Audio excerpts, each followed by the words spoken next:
Hi, Chris from Benzinga. We're here live, VeeCon 2022 with Avery Akkineni, the president of VaynerNFT. Avery, why is an event like VeeCon 2022 so important for the NFT space? VeeCon 2022 is our first year ever doing VeeCon. We're here in beautiful Minneapolis, Minnesota, and this has been an incredible coalescence of everyone who matters in Gary's world, but beyond that, everyone who has been helping us build things in the VeeFriends community and in the Web3 community. I think this is the first ever NFT ticketed conference anywhere near this scale. The way that the sort of conference tickets work is any person who is a holder of Series 1 VeeFriends automatically received access to this conference, and they will for the next 2 years too. The team designed a custom app. We have an incredible lineup of speakers, both Web3 creators, collectors, voices in the space, press, mainstream celebrities, all coming together under this one big roof to enjoy and celebrate all of the incredible things that have been built in the past year with VeeFriends and within the Web3 community. So you mentioned, the large number of celebrities, artists, founders here. There's multiple panels going on, at a time. Any panels you want to highlight that maybe you moderated or that you've been able to enjoy, that you really think stood out at VeeCon? Well, I was really fortunate to kick off the day yesterday, day one of VeeCon, with Spike Lee, who's a legend, a filmmaking legend, a cultural icon, and is so beloved by so many people. So that was one that was really fun. I think Mila Kunis and her partner Lisa just did an incredible job sharing a little bit of insights on how they think about storytelling and filmmaking in this new world of Web3. And of course, Gary's been bringing down the house. He's moderated a couple folks. His talk with Guy Oseary and his talk with Pharrell were both two of my favorites. So before VaynerMedia, you came from Google with YouTube, DoubleClick. Walk us through a little bit of the Web 2 to Web 3 development that's going on right now. Yeah, I was really fortunate to be at Google in a time of tremendous technological transformation as more people were getting access to information that was made available online, and Google was actually helping billions of people get access to this information. That's their mission, is to organize the world's information and make it useful for everyone. And, I had an amazing several years working at Google across these different platforms and projects, and I was so excited about the progress of technological development at that point. I then actually spent a couple of years at VaynerMedia helping our partners, mostly enterprises, understand how to build their brands on social media. And then when we started to get our fingers on the pulse of Web3, Gary started to feel a little something in the air, we decided to jump right in, and I felt very honored to be a part of this transition for our company within the VaynerX family, working closely with Gary to help bring his vision for Web3, which is manifested with VeeFriends and also manifested with this sort of ethos, community first, building for the long term, and innovating in this world of Web3 in advance of sort of the mass adoption that we expect to happen. So I guess my journey from Web 2 to Web 3 has been pretty seamless, and it's all started with understanding how this will be a transformative thing for consumers. So VaynerNFT has helped onboard companies like Pepsi, Budweiser into the NFT space. Why is it important for companies to partner with Vayner instead of just trying to do it alone on their own? We're fortunate to have worked with so many incredible companies in this space. In the past year, we've probably done 25 different drops and way more strategies than that. And I think when companies start to think about how they can have their journey into the world of Web3, working with a partner who's actually been hands-on with this and been building this ecosystem is incredibly important. These are unnavigated waters, uncharted territories, and working with a group of strategic consultants who actually have done this before, put on events like this, I think is a tremendous value add that in fact saves a lot of these companies money and time and energy in the long run if they get their strategy right first. We spend a lot of time educating and developing strategies that are designed for the long term. I think a lot of brands and a lot of enterprises want to do something to make money quickly, and while that's certainly something that the last 18 months has sort of fed the expectation that that's going to be a reality, the reality is for a lot of these partners, they need to be thinking about their brand not in the next 30 days, but in the next 30 years, and understanding how Web3 can be an enabler for their consumers in a way to get closer with their consumers, reward loyalty, reward positive behavior, is such the better opportunity. So I think partners come to us because we've actually done this before, and we're actively building in this space and thinking about it really for the long term. And we're putting our money where our mouth is. Here we are, here today talking about this. One of the things we've heard a lot about here at VeeCon is diversification in the NFT space. How can a company like VaynerNFT help continue that diversification with female-led projects in the NFT space? Yeah, well, I mean, look at me for one. And we make a very specific effort at VaynerNFT and across VeeFriends and VaynerX to hire with a diverse and inclusive mindset. So if you look at our team, we really make a specific effort to include underrepresented communities in our staff so that helps us think better and be the change that we want to see in this industry. So that's step one, is really inclusive hiring and being intentional. Step two is actually empowering female, non-binary, and underrepresented creators through different things, like collaborations that we can bridge together between our partners and those artists, through helping our partners like who run technology marketplaces, have them highlight these creators, and just being intentional in creating spaces for there to be these spotlights. Just this morning, we hosted a breakfast for 30 incredible female and non-binary creators with the objective of helping them get to know each other and creating a community for themselves. That was a perfect example of some of the small things that we do in addition to the big sort of macro focus coming from Gary on highlighting creators of diversity. So again, we're here, Avery Akkineni, the president of VaynerNFT, on behalf of Benzinga. Thank you for taking time here at VeeCon to talk to everyone watching. Thank you so much. Chris here from Benzinga. We're here with Keith Grossman, President Time. Keith, thanks for joining us. Can you just share a little bit how you got started in the NFT sector? Sure. So it was 2020, and I don't know about you, but I was lonely, right? And I'm living upstate with my wife, our daughter, and our dog at my mother-in-law's house, right? And I started to realize, like, wow, like my digital identity was just as important as my physical identity, and I was spending a lot of time online.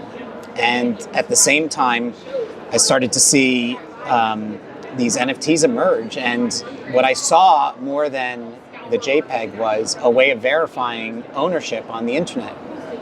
And as people started to buy these things, I started to see that they were going into communities, and they were sort of forming around this shared ownership, right? And it was all in my head. It didn't sort of click, right? But what started to form was this idea that if your digital identity is just as important as your physical identity, then digital assets, in essence, are just as important as your physical assets to you, right? If you value the two the same. And so it was swirling around nonstop until about February of 2021, when our owner, Mark Benioff, sent a note and said, "Did you see this about the Nyan Cat sale?" And I looked at the note and I was just like, wow, like we could do this, right? And the question was like, do what? And it was like, do you understand why a cat with the body of a Pop-Tart farting a rainbow, right, like went for a few $100,000, and people who understood sort of what that meme meant to a certain community understood that. And that in my mind was like the moment where I was like, there's something happening. I didn't know how to think about sort of the timepieces which came out of that. That took time.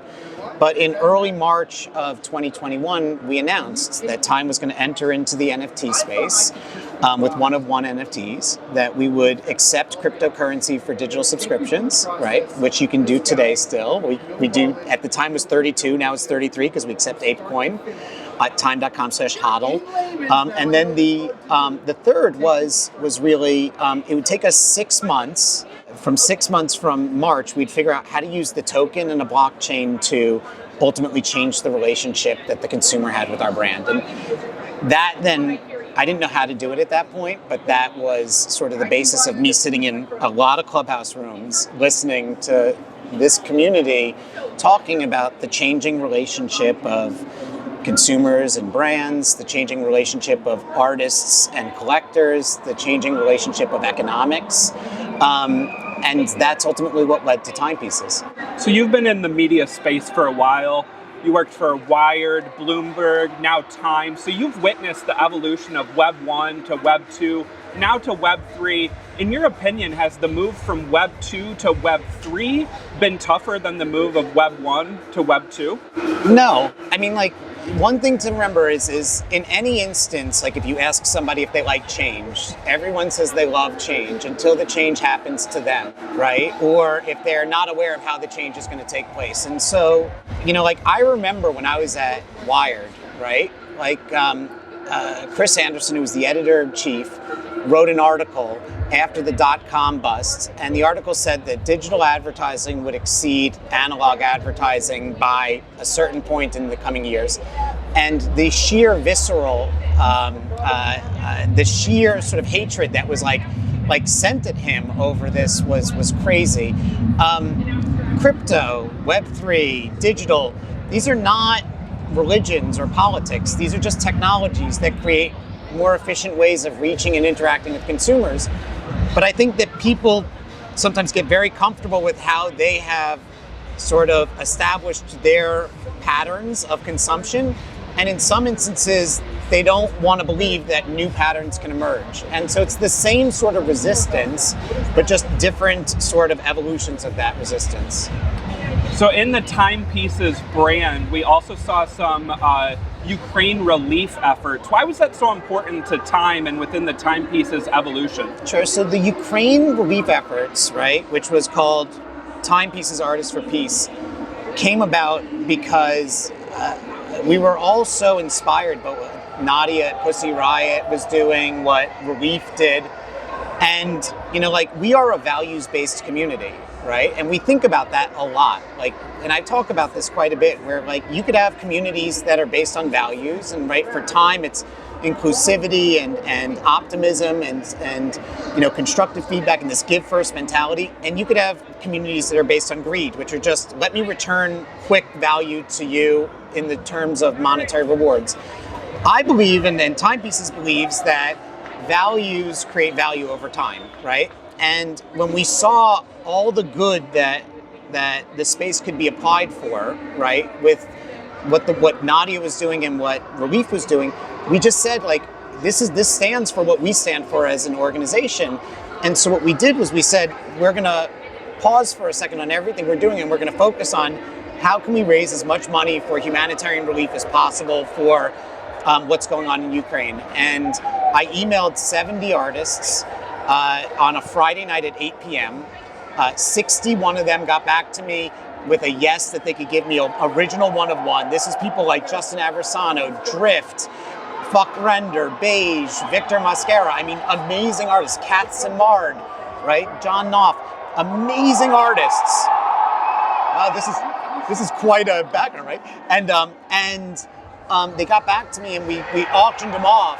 And in 48 hours, we were able to raise about $360,000 and then distribute to humanitarian relief. And I think that was important to us. I love this. This is amazing. It's like a wave of excitement. What a background here. This is the best background noise you could ask for. I mean, if you want to talk about passion of community, I mean, that's what you're seeing right here, is what community coming to life is. And speaking of NFT projects community, Time has also signed some deals with Toy Boogers, Robotos, and others. Tell us a little bit about these future media deals and when we may see some animated series come from Time. Sure. So, I mean, if you think about the traditional methods in which studio deals would be constructed, the idea would be pitched with no concept of, is there really going to be an audience, right? And as we were entering into this space, I was talking to, Ian Orifice, who's the president of Time Studios, and to Maria Perez Brown, who runs the children's division. And I was saying to them, wow, I'm seeing really powerful communities from the get-go. Communities that are positive, have the same shared values, and from day one will be there to support their founders, right? And then at the same time, I have an 8-year-old daughter. Her name's Ellie, and she would come into my office and she'd look at my screen and she'd look at something like the Robotos and she'd see, wow, I love that. And I'd say, what do you see? And she'd say, I see science, I see math. And what I realized when she said that was, I see IP that can exist outside of what is a niche ecosystem right now that can be expanded with an already established community. And so for us, what we've been doing is looking at communities that have shared values that we believe we could help develop IP with and help bring and diversify outside of what we're calling sort of the blockchain to the big screen. So outside of timepieces and some of the projects you've signed deals with, what other projects do you maybe own NFTs of or you follow along with their work? Well, I own a lot of NFTs. More than I probably should, but I own a lot of photography NFTs. I love what Gary has done with VeeFriends. As a matter of fact, about 3 weeks before we launched Timepieces, I texted Gary and I said, I see exactly what you did with VeeFriends. I actually dissected it on a spreadsheet and it's really impressive, and I'm gonna adopt a lot of it for what we're about to launch. And Gary's been incredibly supportive of Timepieces from the get-go and of me, and all he wrote back was, what did you learn? And I told him what I saw and how impressive I thought VeeFriends was, and from there, that was sort of the influence of what we're doing. But I think that the Robotos, and I think the Deadfellaz is really interesting, but these are communities that I've been in from the very beginning as an owner, right, and as a participant. I think, and I've talked about this a lot, the cool cats I've always liked, but these are all communities that have shared values. But more than anything else, I love the individual artists, right, and I love the photography community, which has been a community that has really hit me personally, and I love to continue to support individual artists. So again, Chris from Benzinga here with Keith Grossman, President Time. Keith, thank you so much for your time today and this wonderful backdrop of VeeCon 2022. Thank you so much. Chris from Benzinga, we're here at VeeCon 2022. We're joined by Rob Petrozzo, co-founder Rally. Rob, Rally's been known to get into assets like sports cards, sports memorabilia, and all of a sudden we're in NFTs. So tell me, why did Rally start offering fractional investments for NFTs? I mean, it's unavoidable. You see where we are right now. If you aren't paying attention to NFTs and you think this is a fad or it's going away, you walk into a place like this at VeeCon right now and you see how insane the energy is and how happy people are to just communicate and form these communities around these individual assets and projects, and you realize that it's here to stay. And I think for Rally, we've always tried to find assets that are relevant now, but we believe will be relevant in the future. And I think that there's no reason to say that NFTs as a concept will be here for a long time, but as art, as utility, as the pieces start to evolve, we want to be able to sort of get on the ground floor with our investors. So as soon as we started to realize that there were 3 or 4 projects that were getting a lot of attention, but also seeing a lot of returns, that was a trigger for us to start taking it more seriously around 8 months ago. So tell us about some of the NFTs that Rally offers fractional investing in right now on the platform.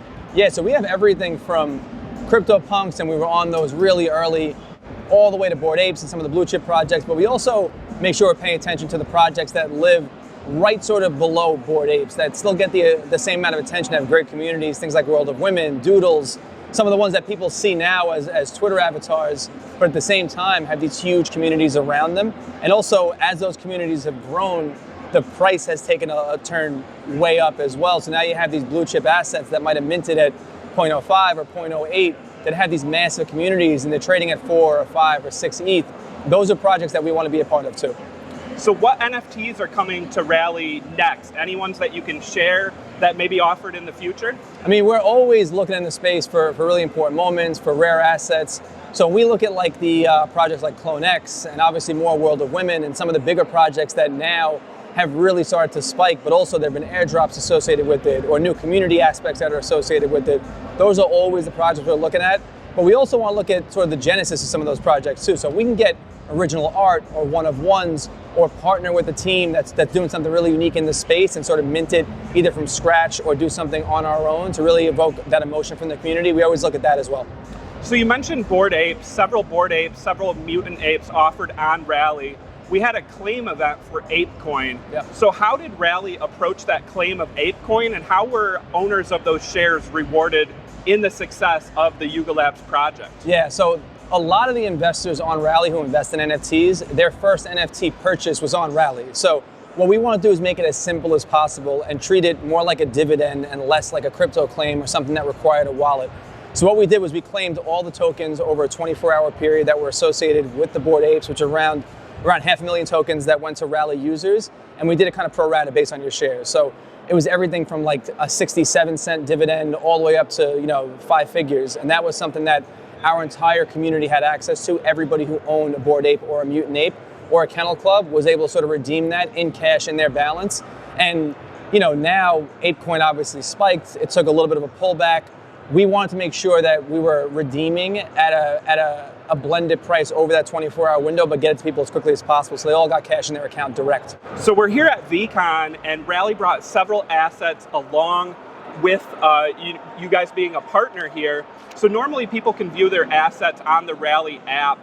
Talk to us a little bit about the museum and other ways where people can actually physically view the assets that they may own shares in. Yeah, we're trying to do more of this. I think that whenever we find these audiences, these communities who really understand what it means to own and to be a part of these alternative asset communities, putting the assets on display makes it real. And it's not just the Gary Vee stuff, which we brought here, that people love, and a lot of people here were already invested in the sharing squirrel drawing that we did.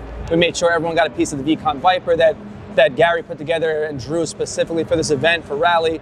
But also, once you get here and you see like all the other stuff, and it's dinosaurs, and it's Lamborghinis, and it's really the marquee assets from Rally, it opens up a conversation where someone goes like, what else do you have? And we always want to be in those conversations with as many people from the community as possible and from other communities who really care about this stuff.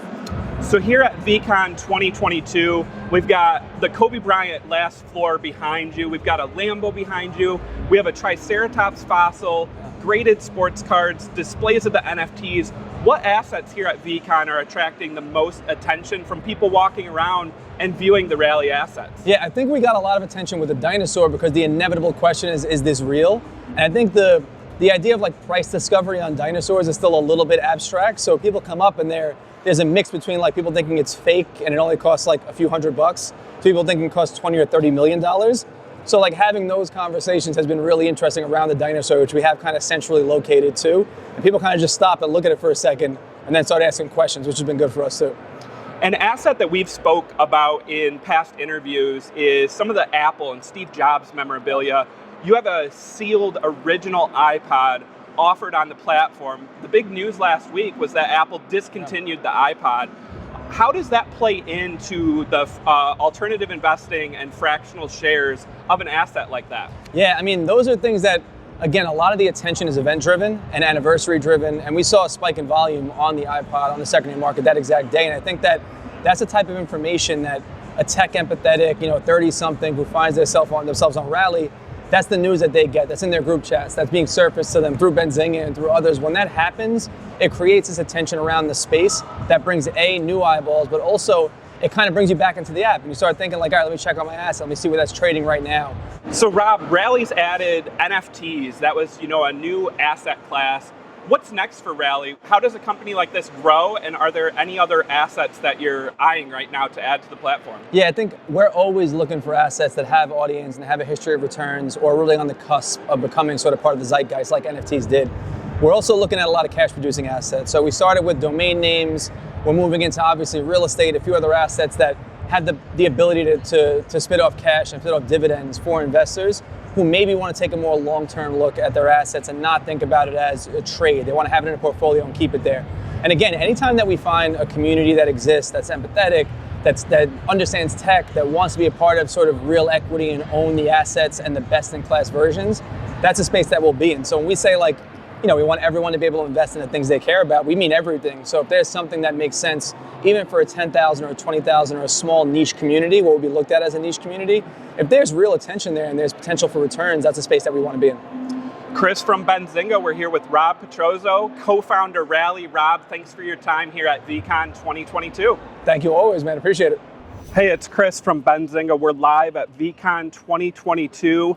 We're joined by Betty from Deadfellaz. Hello. Betty, thanks for joining us. Wondering if first you can tell our viewers and listeners how you got started in the world of NFTs.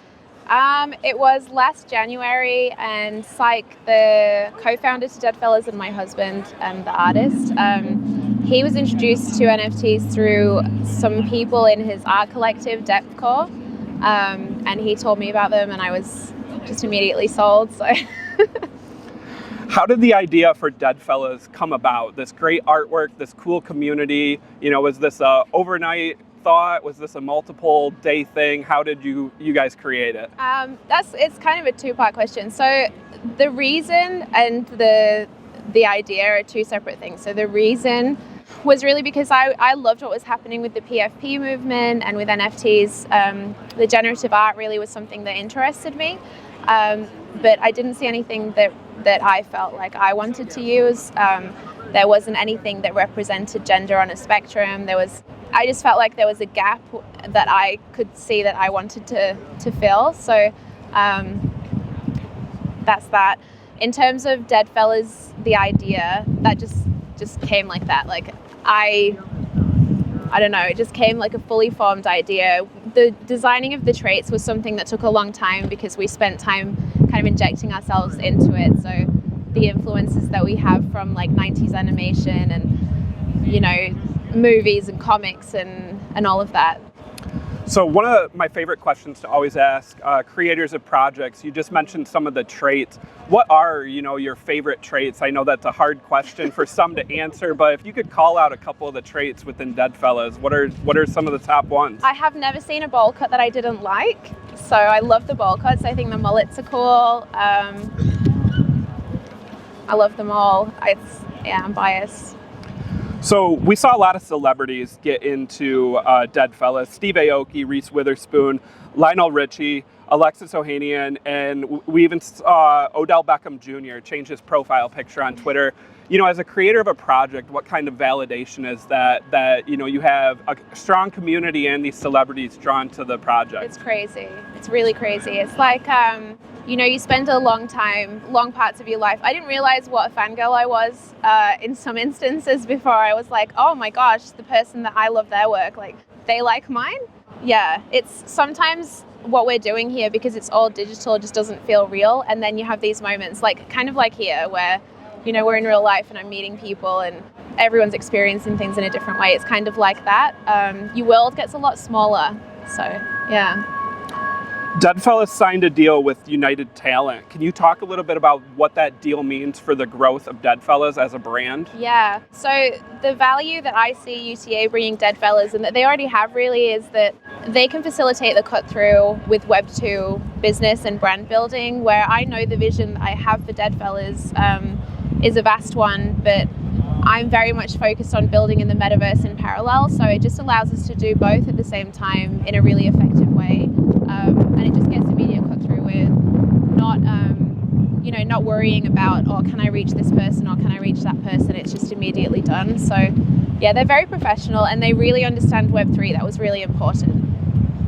Deadfellaz recently announced that a director of project management was hired. Came from Netflix, has some media experience. Is that something that Deadfellaz is looking at, media growth? Yes, it is. I think that it's a really important part of brand building. I think that NFTs, we have this really unique niche where it's an intersection of entertainment, media, culture, streetwear, music. There's so much to it. It's so expansive. So it's very important to us that we have people that are experts in their own field while we expand into those areas, yeah. Betty, you doxed yourself here at VeeCon. Yeah. Can you just talk a little bit about, that experience? Are you happy to get it out of the way? Is it cool to meet people face to face, for them to see, who you really are? Yeah, it is. I never intended to be anonymous the entire time. I wanted it. There was a few reasons why I chose to remain anonymous at the start of the project, and one of them was I really wanted to show people how you can build a personal brand around a PFP, which I think I've done quite effectively. There are a few other reasons, and there's reasons why I will still keep a little bit of a step back, and that's my children. I have a family, and the accessibility of founders in this space is quite unprecedented. So for that reason, I'll still keep a little bit of a distance, but it's so nice to meet people, and it's so important for me to be able to connect in real life. Last question for you here. We're at VeeCon. There's a ton of speakers here, a bunch of panels. Outside of meeting, the Deadfellaz community, are there any panels or any other artists you're looking forward to meeting in person or hearing what they have to say? Yeah, I've met so many people that I really admire and love working in the same industry as. Everywhere, I'm like a fangirl of all of the people here, so it's like between interviews, yeah, definitely. The Cool Cats team is here. I haven't met them in real life. I hung out with Bobby and Ben from the Hundreds, who I'm a big fan of, and Mech, who, like, people on my own team that I have never met in real life. So that's been fun. But yeah.